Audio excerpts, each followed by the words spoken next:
On parle toujours, tous les jours, on parle de chloroquine, des essais en cours. On sait qu'il y en a un qui commence aujourd'hui, coordonné par le CHU d'Angers, avec 33 hôpitaux français qui y sont associés. Et puis il y a ceux qui reviennent à un vaccin. On rejoint le professeur Camille Loge, qui est directeur de recherche INSERM à l'Institut Pasteur de Lille, le BCG. Alors ça nous renvoie pour certains, à beaucoup aux jeunesses, à notre enfance, on va le dire.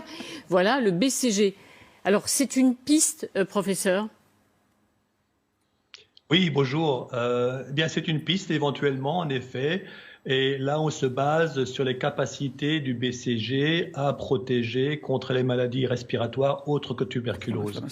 Ça a été montré pour d'autres maladies que le Covid, bien sûr. Ça a été montré notamment pour la grippe, dans un certain nombre d'études épidémiologiques, mais également dans les études expérimentales. Donc on pense qu'il y a peut-être un espoir là pour le Covid aussi. Est-ce que vous le testez vraiment? Est-ce qu'il y a des essais cliniques qui sont faits sur des patients? Comment vous testez au fond cette idée? Donc aujourd'hui, il y a toute une série d'essais qui se font dans plusieurs pays dans le monde, plusieurs pays en Europe, y compris, j'espère, la France, quelque chose qu'on essaie de mettre en place. Un grand essai clinique qui se fait actuellement en Australie. Et l'idée, là, c'est de faire vraiment une étude contrôlée par placebo. Ça veut dire que la moitié des sujets qui rentrent dans l'étude vont recevoir le BCG et l'autre moitié va recevoir le placebo. Et à la fin de l'étude, on va essayer de voir si ceux qui ont reçu le BCG sont moins souvent malades ou moins gravement malades que ceux qui ont eu le placebo. C'est-à-dire qu'à quel moment vous utilisez le vaccin? C'est-à-dire qu'au tout début de la maladie? Donc l'idée, là, ce serait en effet de l'utiliser plutôt au début, voire même avant que les personnes soient infectées, pour voir si le BCG prévient dans une certaine mesure l'infection et si malgré tout les personnes sont déjà infectées, pour voir s'il atténue néanmoins la pathologie. Donc l'idée, là, c'est en fait, dans un certain nombre d'hôpitaux, de recruter du personnel de soins, donc les personnes qui sont le plus à risque de développer l'infection et la maladie, et de leur offrir soit le placebo ou le BCG dans le cadre d'une étude. Alors, comme disait Roselyne, c'est un vaccin qu'on connaît bien quand on a connu ou qu'on a reçu quand on était tout petit. Il faut recommencer aujourd'hui? Oui, oui. Il faudra recommencer? Quand on a reçu le BCG tout petit, c'est comme vous dites, hein, c'est dans la jeune enfance. Le BCG est actuellement recommandé par l'OMS à être donné contre la tuberculose chez les nouveau-nés. Donc les personnes qui aujourd'hui sont le plus malades sont plutôt les adultes. Et donc je pense que même si le BCG a eu un très bel effet au début, au bout de quand même une quinzaine d'années, son effet a certainement diminué et donc il est nécessaire éventuellement de revacciner. Professeur Loge, question du professeur Jean-Paul Mira, qui est le chef du service de réanimation de l'hôpital Cochin. Bonjour. Donc, Bonjour. J'ai bien compris que c'était pour éviter l'apparition de la maladie. Donc, c'est pour des sujets, on va dire, sains, initialement.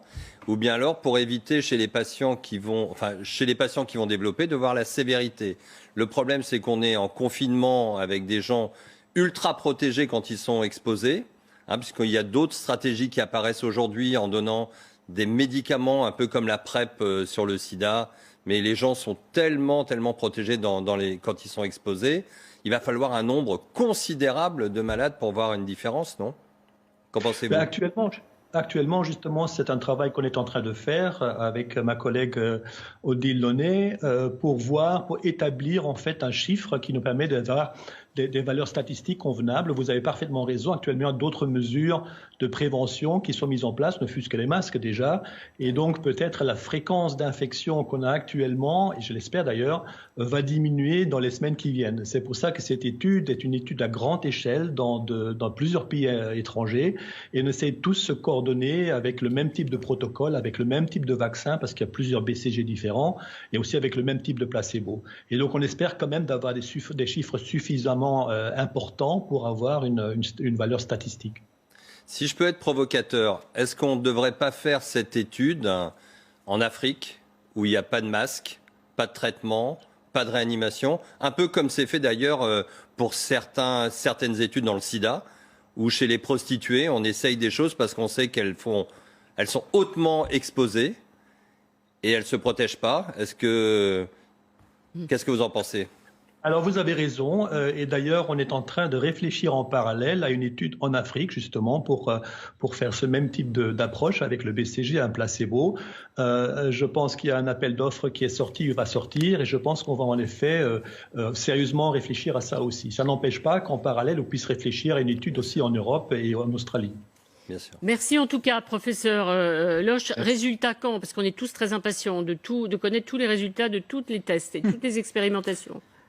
Alors ça, évidemment, c'est une bonne question. Ça dépend d'un certain nombre de choses. D'abord, la vitesse avec laquelle on peut mettre en place l'étude, la vitesse avec laquelle on peut avoir suffisamment de personnes à inclure dans l'étude et aussi la vitesse avec laquelle on peut avoir le financement pour le faire. Une fois qu'on a ça, je pense une fois qu'on a démarré l'étude, je pense qu'il faut attendre à peu près 2 ou 3 mois pour avoir les premiers éléments de réponse si le BCG fonctionne en effet très bien dans ce contexte.